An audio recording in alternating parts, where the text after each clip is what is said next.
This episode is brought to you by Fuli Gemstones.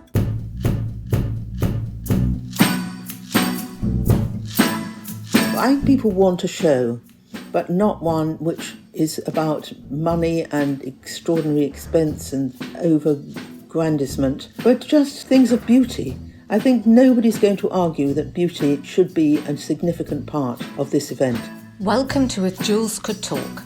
I'm Carol Woolton, the voice of jewellery, an author, broadcaster, and the woman who initiated the role of jewellery editor at magazines like Tatler and British Vogue.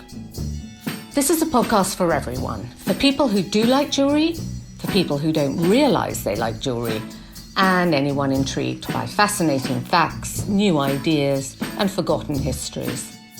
So please join me as I tell sparkly tales, meeting all sorts of people, delving into 4 centuries of jewellery culture, and investigate what's happening now.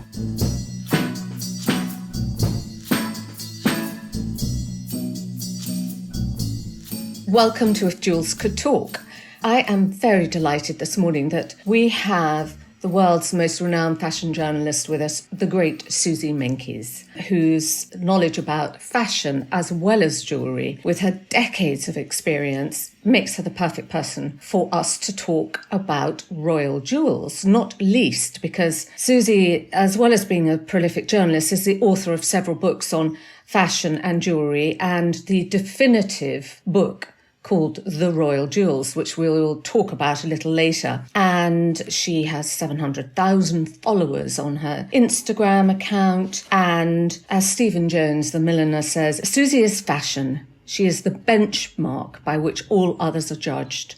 Few come close in authority, experience, judgment, and hairdo. For her renowned hair roll is a sort of fearsome sight for many fashion designers over the years. Once they see that, they know they're going to be judged with great intellectual rigour and written about. So, Suzy, thank you very much for joining us today. I love this introduction, especially the part about my hair.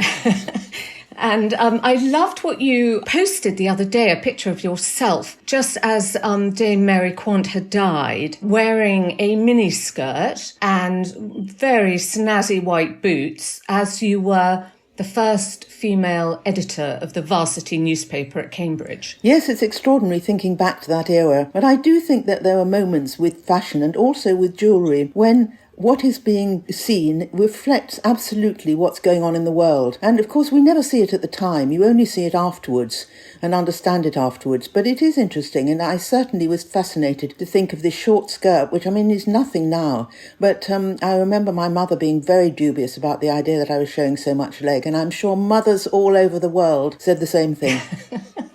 And I think the fact that you were editing, that you're the first female editor of the Varsity newspaper. And I think that when you came into fashion, and I think you can be credited with the first woman who looked at fashion with this intellectual thought process behind it. I'm sure that many people have looked seriously at jewellery and what it stands for, and clothes and what it stands for. But I think that in a way, the jewellery is more interesting because it lasts. I mean, maybe it's because we had a queen who lived and stayed with us for so long, but it's extraordinary how jewellery that was made in the 1920s is still pulled out and worn now.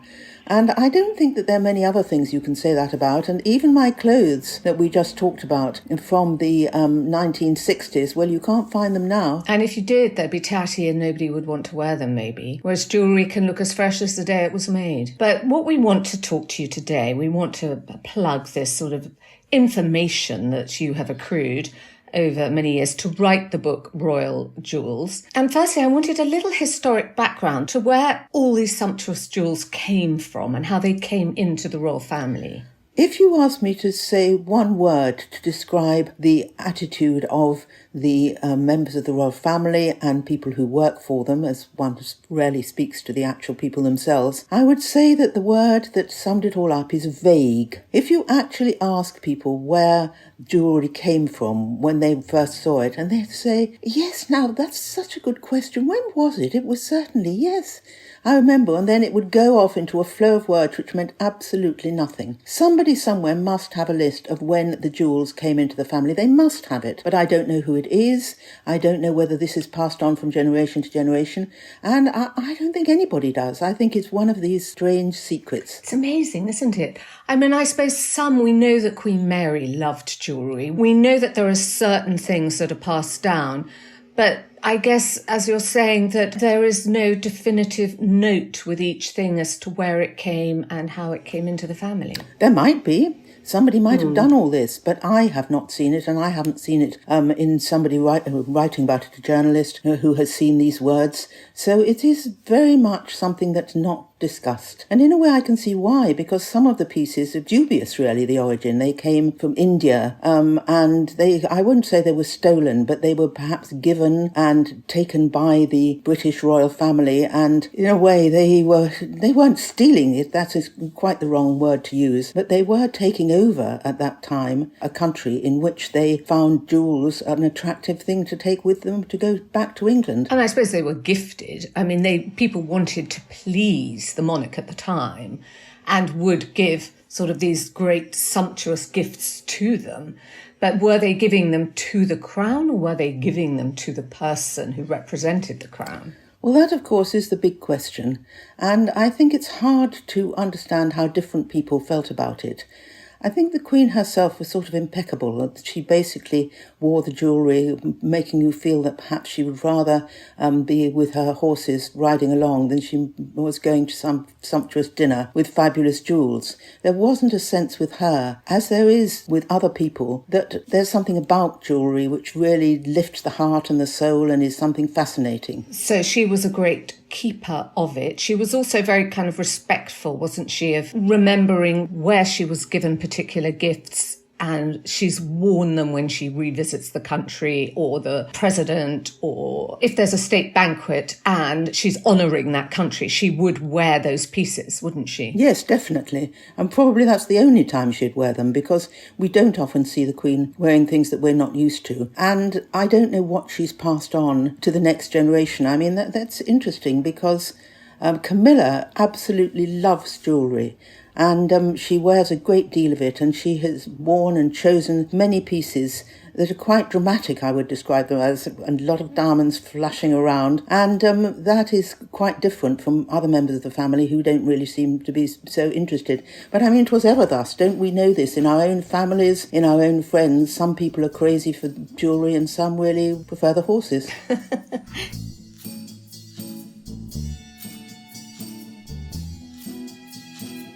It's very difficult to sort out the idea of the hereditary principle of royal jewels. The crown jewels are definitely left in perpetuity, I think that's the word, to future monarchs. Okay, but how does it work when the monarch dies? I mean, this is what's happening at the moment. So could the Queen leave certain pieces privately in her will to family members? I think people have spotted Princess Anne wearing a jewel that's been worn before by her mother. But nothing is ever said about this. Maybe they talk among themselves within the palace, but I certainly have never seen a single piece written by anybody who really talked on the subject of whether jewels were owned by the nation, whether they were owned privately, when they came into the royal world. It's very mysterious, I would say. And I always love that line of Queen Elizabeth's sister when she was very, very young. And Princess Margaret loved jewellery and all sorts of things. And then when she was told by her sister that she couldn't have one of the pieces of jewellery she wanted, she turned round furiously and said, "But it's yours and mine." And it always sticks in my head, those words, because I think that's probably the attitude that the entire royal family has. Yes, and I suppose that's why we've seen certain royal jewels come up at auction, because when they're left in a monarch's will to another part of the family, and they go down through another line of the family, and then eventually they come up at auction. Maybe what should happen, Suzy, what do you think, is that in the will, for instance, something should be left to a son or daughter for their lifetime and then given back to the royal collection. Well, it sounds a great idea, and maybe they do it. What I'm saying right the way through this conversation with you is that we don't know. We just don't know. And in fact, there was an article in the Guardian newspaper literally last week addressing this very subject, saying how many important royal jewels that we are used to seeing Queen Elizabeth wearing, that we saw Queen Elizabeth wearing, that are not actually in the royal collection. And one of them, I was amazed, was the Williamson pink floral brooch, because the Queen was given by a mine owner in 1947 in Tanzania a magnificent, one of the world's greatest pink diamonds, that then was commissioned they commissioned Cartier to make a sort of daisy brooch with the Williamson pink in the centre, which she wore a lot. And apparently that is not in the royal collection. Well, that's it. It's all so vague. There's definitely a difference between different jewellery within the firm. So there's the grand royal pieces given through the ages as historical and special. And then there are the personal pieces within the family. The latter would be, for example, gifts from Queen Victoria to her many children. But I don't know whether anybody has really divided it all up and produced formal lists. There was a period at the beginning of the new millennium when it seemed that there was some sorting out of what was for members of the royal family, what definitely went into a particular area. But it's certainly, I had the impression that people always want to keep quiet, particularly about gifts that had come from Indian potentates, for example. And it's just as difficult, really, to justify today whether these things should still be kept in England, whether they should be returned to museums in India itself. And of course, it's not just India. There have been gifts from all sorts of people around the world. So to me, it's all a grey area. But this, I think, is because nobody has wanted to speak out from the palace about exactly how they have chosen to put things and where they've put them and in which category. So, Suzy, what do you think that we can expect to see at the coronation? I mean, I think it's going to be a very different coronation to the late Queen's, but do you think we'll see many of her jewels there worn? It's so interesting. I'm longing to see it. Because, Camilla, especially now that she's been given the full title from Queen Consort to Queen, she may now put aside some of the large and quite fancy jewels that she was given via Charles, her husband. Certainly, there was this collection of jewellery that's never really been discussed from Margaret Greville. And she was somebody who sort of, intelligent woman, but sort of hang about the royal family. And she gave to Queen Elizabeth, the Queen Mother, an enormous collection of jewellery, and jewellery that really, you gasp at. Mostly not so much from the stones, but from the way that it's presented. And it's so interesting to know what's going to happen now, because now that Camilla has got access, I would say, to some of the most amazing jewels that have ever been seen, it seems unlikely that she will then wear with them pieces that were given to the Queen Mother. So there's going to be a lot of things to see. And, for the big day, the choice is quite difficult, because I would say that the passing of Queen Elizabeth herself is too recent to bestow her favourite jewels on her son's second wife. I mean, God forbid that Diana's favourite tiara is worn by Camilla. That's not going to happen, I'm sure. The lover's not. Yes. The lover's not tiara, yes. She did show real potential, Diana, didn't she, for wearing things in a fun way, a different way. I mean, she's definitely set a fashion, and that's hard to say about every royal woman. Not every royal woman has set a definitive fashion. I think Princess Diana was exceptional because she so obviously enjoyed jewellery. Perhaps showing off a little when you're dancing with John Travolta is not surprising, but the idea that she was brave enough to tie some priceless piece of jewellery around her head and then go dancing with it, I think people love that. To be too solemn and to be wearing things too much in a religious way is not really what people want. The jewellery should be something filled with light, maybe colour, but certainly that element of, do we mean fun or just a gorgeousness? That's what people are looking for, I think. I don't know what are the rules of which jewellery can be worn by which person. I mean, we now have a new, not Queen Consort, we now have a new Queen, so presumably she has first opportunity to look at the jewels.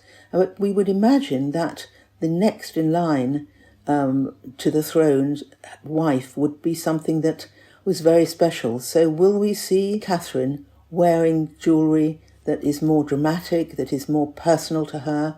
I don't know. I can't help feeling with things of beauty that you either love it or you don't. You either feel that tingling in your heart, or you just think of jewellery as something to be attractive and fit well with your dress. I think there must be a pecking order. I think certain members of the royal family have to earn the right to wear certain tiaras, like they have to earn the right to wear the Queen's honours that she gives out. So maybe there is a pecking order that when you've done 15, 5 years, 10 years, it's almost like reaching an anniversary. Okay, now you get to wear the Greville tiara. Now you can wear the Lover's Knot. Now you can wear this one. I don't know. What do you think? Oh, I love that idea, but I don't know if it's true. And certainly I know I was given much more access than you'll get today to either see, but mostly see as pictures, the jewellery, and it's extraordinary, the sheer number. And, you know, these are the ones they showed me. This isn't a tie-up of absolutely everything that's sitting there for people to try on. There were 13 tiaras, and I mean tiaras that leave you gasping. Also, there were masses of necklaces. I remember counting, I think it was 75 or 73. A lot of them were gifts from South Africa, but there were also gifts from Saudi Arabia and from Nizam of Hyderabad, and so many more brooches after the other pieces. There was Queen Victoria's marriage gifts and earrings and bracelets and watches and rings. I mean, shall I stop? Because otherwise we'll spend the whole day talking about it. Suzy, where did you go to do that research? Were you in the Royal Collection Trust? Where were you to do that research? As a matter of fact, I was shown most of these things by people who worked for the Queen and who were much older than I was and who were probably coming to the end of their careers and were pleased to find somebody who was interested in it all. Remember, I didn't come as a journalist. I was doing a book, which, although it wasn't approved exactly by the royal family, it certainly wasn't, you know, a word didn't go out saying don't go anywhere near Suzy Menkes. Mm-hmm. So these people who worked with jewellery and were so proud of their work they did and so proud of what they had, they were the ones that I spoke to. I never got anybody from the royal family to say anything meaningful about jewellery. I mean, one wouldn't really, with the higher members of the family, the last thing you would do when you saw the Queen for the first time or the third time, you wouldn't say, Mom, I love your bracelet, tell me about it. I mean, that's not the way things are handled. And yet, there were quite a lot of people who talked about it or knew about it. But I keep on using the word vague, because that is how I would describe members of the royal family, or more to the point, people who worked for the royal family.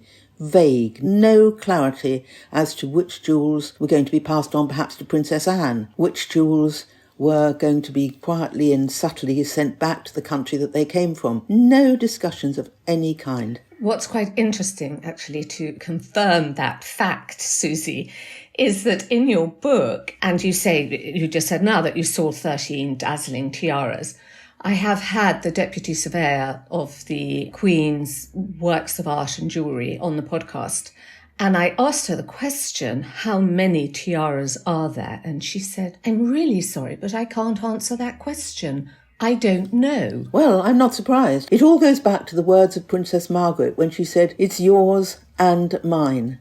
Nobody really seems to divide what is part of the country, part of the crown, and what is part of a normal family with money to spend to produce pretty things for members of their family to wear. So in fact, we could be really surprised on Coronation Day. Maybe there are a few tiaras that nobody even knows about, locked away, that might suddenly appear at the coronation. I very much doubt there'll be surprises at the coronation, because I'm sure they will want to have a sense of solidity, of knowledge that this is part of the history of the country, and suddenly get out there some expensive and dramatic looking piece of jewellery, unless they specifically wish to link it to Prince Charles, who has a very fine eye, and he has deliberately made something. I mean, that is possible, but doubtful. I wondered if the Princess of Wales might wear a tiara very associated with Queen Elizabeth as a sort of tribute. Well, the Princess of Wales is a bit of a disappointment about jewellery, isn't she? She gives the impression that she only puts it on when she absolutely has to, and I imagine her looking beautiful in one of those dresses or gowns, beautiful figure, and walking down, and then her sort of pulling a face and saying, do I have to wear this? I mean, I'm making all this up, it's probably ridiculous, but she doesn't give any sense of adoring jewellery and being pleased to put it on. Maybe she is, maybe she's a mother and really doesn't want to spend her time putting these things around her neck, but she certainly doesn't seem to have Camilla's joy at wearing jewellery. I think she likes contemporary designers. She goes to Kiki McDonough, like actually her late mother-in-law. I mean, I think she likes, small contemporary pieces, it seems to me. Well, it's normal, isn't it, that because members of the royal family now have so much of a normal, I would say, way of living, that if you meet your children from school, you're unlikely to want to put on a huge glittering piece of jewellery. It would be totally inappropriate and just plain ridiculous. So as the members of the royal family become more, as we all are, at least on the surface, presented in that way, even though we know that they're unlikely to have had to iron their frock before they come out for the day. But there is a feeling now that a lot of this jewellery does seem inappropriate in today's world. And the Queen consort, it's going to be interesting to see if she wears the coronation necklace, because every queen since Queen Victoria has worn the coronation necklace. Well, I think one would imagine that she will wear it. But if she wears something else, or if anybody wears something else, I'm sure there'll be an explanation. Because everything's different now. We don't just stand there gawping at the television or at the figures themselves. We ask questions, and so there'll definitely be answers, I imagine. More than any time ever, don't you think now people are, as you say, asking questions about jewellery, that in the last sort of decade of the Queen's life, really, every time she appeared in a brooch or a necklace, there was a story about it, and people were linking it to history in a way that I think people had slightly ignored before? Yes, I mean, we're told that it's going to be a smaller, shorter coronation. I mean, didn't the last one have 20,000 people involved in it? I mean, it was an enormous event. This, I think, for various reasons which we all know, will be much more controlled, and they want, above all else, for there to be no problem of any sort. I mean, that's what we all want. But whether King Charles will play down the grandeur in the tiaras, I don't know. We'll see. I'm hoping that he'll bring in things that he loves. I'd like to see that the flowers that he has looked after all his life play a part in this very serious event.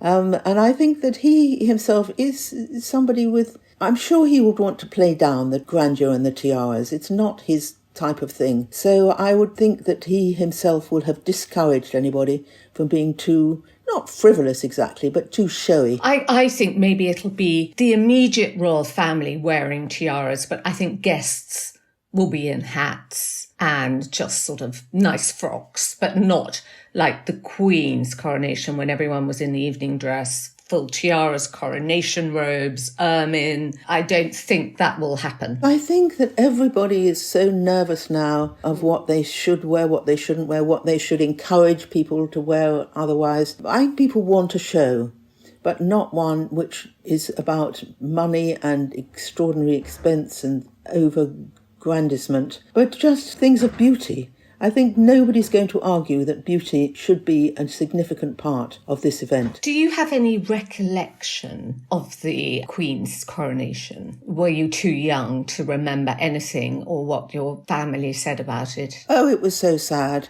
You know, I was just too young to understand the pomp and ceremony of the crown. We had no television.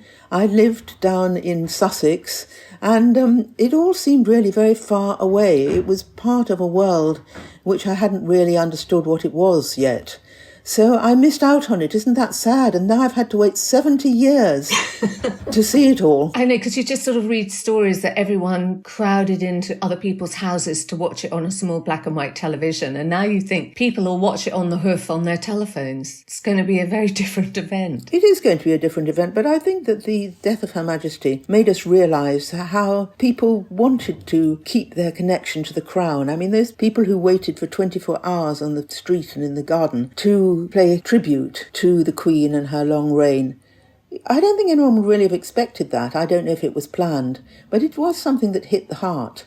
And maybe we're going to find the same thing now. I think there'll still be people, or many more people, who are critical because we're going from one Queen who certainly proved her tremendous hard work and energy, and we're going through to a different family now, and one that's been quite broken and remended. And I don't know how ordinary people, and by ordinary people, I don't mean people who lead ordinary lives and therefore are furiously angry that there should be rich people who are part of the royal world. But I just mean, I don't know how many ordinary people will want to join in the celebrations and whether it will be a happy event. I hope it will be. I hope it will be people having small events in their own areas and then they can watch it all on their telephone. I wanted to say that your book, The Royal Jewels, is so packed full of so much information, and not just about the jewellery, about the fashion, about how they lived at that moment. Incredible detail that brings it all alive. How long did it take you to write, Suzy? It took me altogether about a year and a half to write the book. But of course, in a way, it was easier to write it than it was to get the information. That was extraordinarily difficult, but not nearly as much as it would be now. I mean, I'm sure you would never be able to do it now. I think what I realised very much was how, that line of it's yours and mine. This is the question. Do all these jewels really belong to us, the people of our country, and are they held in perpetuity while the kingdom at least continues? Or are they pieces which were given perhaps by members of the royal family to each other? There are so many different categories, and what is really complicated is to try and imagine what it was like to be a young royal in the 1930s, 40s, any of those eras when there was much more deference towards the royal family and certainly much more gifts offered and accepted. I don't think they were accepted in a way that somebody grabbed them and thought how much they were worth, but it was a sort of generous attitude that was accepted. I don't think you can really do that now. I suppose it still happens that somebody from another country comes to see Her Majesty and offer her something, but I can't imagine through the next 10, 20 years that we will see people coming in from distant countries and bowing and scraping and handing over a jewel. But we don't know. We don't know how the world changes. And I don't think that I am capable, or nor is anybody else, of knowing how things will go. And the book starts with Queen Victoria, and it obviously goes through to Queen Mary, the Duchess of Windsor, the Queen Mother, the Queen, the late Princess of Wales. And I thought, in tracking that fashion story and the jewellery, who do you think wore jewels with the greatest style out of all those women? Well, I think the Queen Mother really knew how she wanted to look. She wanted to be covered in jewels, she wanted to be sparkling, she wanted to be always smiling. And she was quite a large woman, but she somehow managed to get all the jewels all over her. So I count her as a very important one. I don't think really that the Queen herself had an instinct towards jewellery. It was almost as though she was wearing it, to do the right thing. We all feel, and maybe it's wrong, but we all get the feeling that she enjoyed more with no jewellery, climbing on a horse and going off into the fields, than she did in dressing up. So different characters for different people within the royal family. Did they sometimes fight for things between them? That would be interesting. But I don't think we'll ever know, because those are the kind of things that are private, very private. And although quite a large number of people might have seen if there were perhaps any little arguments, then the staff would have seen it. But all that's behind us now, and I don't think there'll be many people who remember working for Princess Margaret, for example, and she loved jewellery. So I think that in a way it's an end of an era, but we'll see, because Prince Charles certainly has got really a vision for beauty, and it will be good to see what he can do to make the jewellery his own. Was there one piece that you wrote about that you thought, gosh, that would be the piece that I would want to wear? I think that everything that Princess Diana wore touched my heart. Of course, when they were photographed and when I wrote my book, we didn't know any of the backstory. We didn't know how desperately unhappy she was. We didn't know how she couldn't control her eating, and we didn't know anything about her. She just seemed like this fairy-like woman. And now when you go back and see the pictures and feel her hurt and her pain and her problems, but at the same time her beauty, I think that she, above all else, seems to tell a story with the jewellery that she wears, and she looks so gorgeously glittering. And behind it is a deep sadness. I don't mean to be miserable about it, but I think that jewellery can tell all sorts of stories. And if you went closely to all the members of the family, I think you'd find that what they wear also tells you how they feel.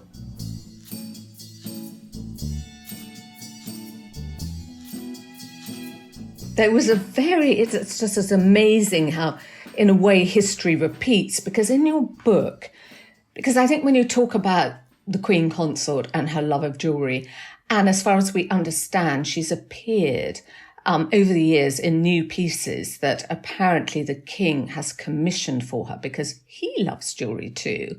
And he seemed to have been bequeathed quite a lot of stones, I think, from his grandmother, which he's made into jewellery for her. And in a way, that's sort of indicative of his future intentions, because in your book, you referred to the Duchess of Windsor and Edward VIII, and you quoted Sir Henry Chips Cannon, who had had dinner with them, saying, "Her collection of jewels is the talk of London. The king must give her new ones every day. He worships her. The king is insane about Wallis. Insane. Cartier resetting magnificent, indeed fabulous jewels for Wallis. And for what purpose if she's not to be queen?" Well, there's a lot of that is true. I don't believe that anybody except the man who fell in love with her believed that she was suitable to be queen or that she would become a queen. But that certainly didn't put her off from taking jewellery. And it's very interesting because she had such a modern attitude.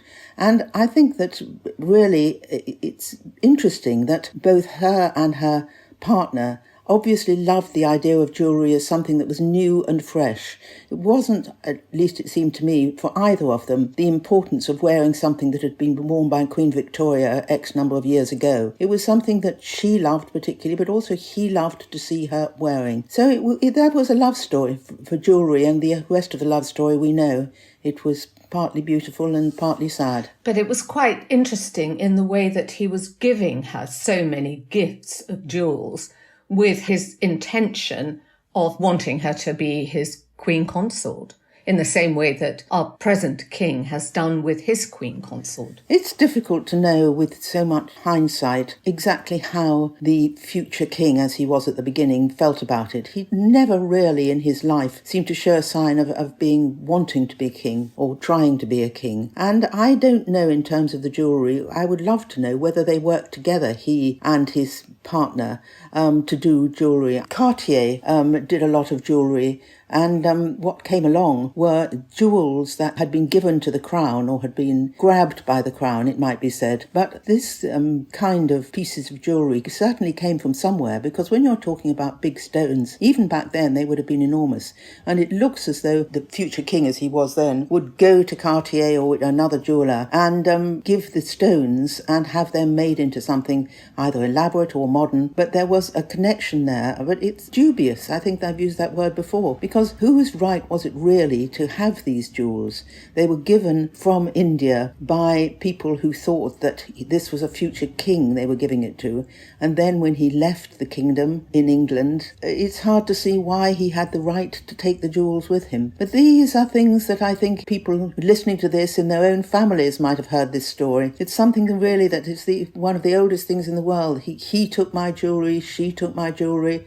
We've heard it all before, haven't we? We've heard it before, and it's very hard to prove, as you say. And it's very hard, to say, oh, this particular emerald came from there. Because, as you say, some of those jewels that he had commissioned by Cartier, the panther jewels that she became famous for, I mean, those panthers are sitting on stones of about 150 carats. I mean, those are vast stones. You do quote a lovely story in the book about how much, when talking about, little scraps about jewellery, that Queen Mary she loved them so much, she didn't really want to hand them on, and that Queen Alexandra only got the diadem that I think George IV's diadem, to wear literally just in time for the coronation, because Queen Mary didn't really want to hand them on. Well, this is it, isn't it? They are all royal people, but they're also people. And we all know, is there a family that doesn't have somebody who wants to wear this or wanted that particular chair when the grandmother died? It's us and them. They have these extraordinary jewels, the like of which most of us would never, ever put round our necks or our waists or anywhere. And on the other side, they have this personal situation, and the jewels in some cases must mean a lot to them. Maybe they were wearing it when they knew that they were pregnant with their second child. and just saying all these things because we have to remember that we are talking about this extraordinary history of jewellery with a great story about many of the pieces going back literally hundreds of years. And at the same time, we're speaking about a family, the family. And their family, we have seen, is just like us. That's a very good point. And I wanted to talk a little bit, if I may, about your personal history with jewellery, because I remember when you were the editor of Vogue International at the time, you were reporting for 26 editions of Vogue in 18 languages. And one day I was sitting at my desk in Vogue and you sidled up to the desk. I was looking at I had a jeweller in showing me something. And you said, "Oh, I'd really like to be a jewellery editor." And I wondered where that love of jewellery came to you and how it came to you. I think anyone who loves jewellery would say that it comes in the heart. It comes in the love of beautiful things. And, the fact that I don't feel the same about watches. I mean, I've seen so many people, a lot of men, for example, but it doesn't personally lift my heart to see watches, however beautiful they are and however brilliant they are to work. So I just think that you feel these things. It's in your heart and soul. And for me, I'd always choose jewellery. But not above fashion. Well, jewellery is fashion. That's what people don't understand. And that's the thing that is slightly difficult in that the royal jewels have stayed just still without changing at all for 70 years. Can they be brought to life again because they were lively at the time that the new queen inherited it so long ago?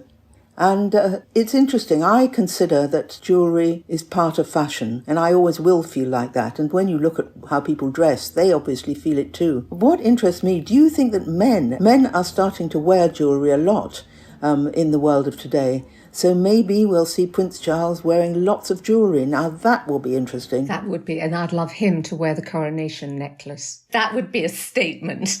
If he's going to wear naval uniform, the Coronation necklace around his neck, the crown, that would be fabulous. Clearly you should be in there. I think you should elbow your way into the palace. But Suzy, do you think then, in what you said about how static the jewels have remained throughout Her Majesty's reign, and now we have a king, they'll remain static again? I mean, do you think it would be wrong that pieces were restyled, or do you think just younger members have got to find a new way to wear it to make it seem fresh? Certainly the king's queen, the woman he married, loves jewellery, and so she will definitely push forward for the changes. He himself, I think, is interested in the whole idea of things that are designed, and so is likely to be interested. But it would be good to find out that each member, perhaps the female members in the royal family, have an opportunity to have a piece of jewellery that has no great historic past, but is a beautiful piece or has wonderful stones to it, and have it modernised, and then it would perhaps be worn more by the next future queen. But we'll have to see. We are not in charge of this.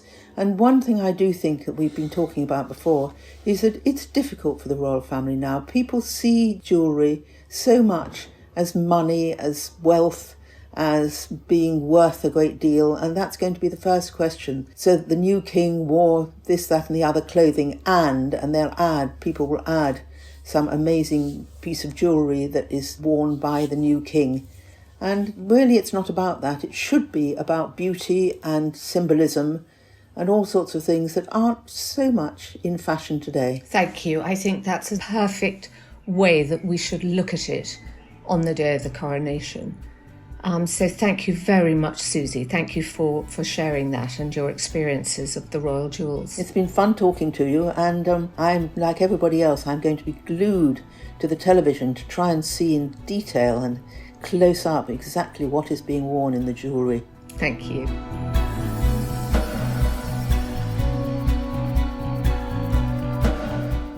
Thank you for listening. For this and other episodes of If Jewels Could Talk, please go to our website, carolwoolton.com/podcasts. Do subscribe to our podcast feed and leave us a rating and a comment. If you want to know more about our sponsors, they're on FuliGemstones.com. And please join me again for the third part of our Coronation special series Next week, just ahead of the coronation, I will be talking to the polymath, historian, author, Geoffrey Munn. We'll be talking about his book, Tiaras, A History of Splendour. But more than that, he is going to talk us through the coronation regalia that will be used, the crown jewels, and how it all works. We will be speaking from the Queen Mary room at Garrard, and bear in mind that the Queen Consort will be wearing Queen Mary's crown. So there's lots to discuss. Please join us then, and thank you for listening. Bye-bye. If Jewels Could Talk with Carol Woolton is produced by Natasha Cowan, music and editing by Tim Thornton, graphics by Scott Bentley, illustration by Jordi Labanda, and you can find me on Instagram at Carol Woolton.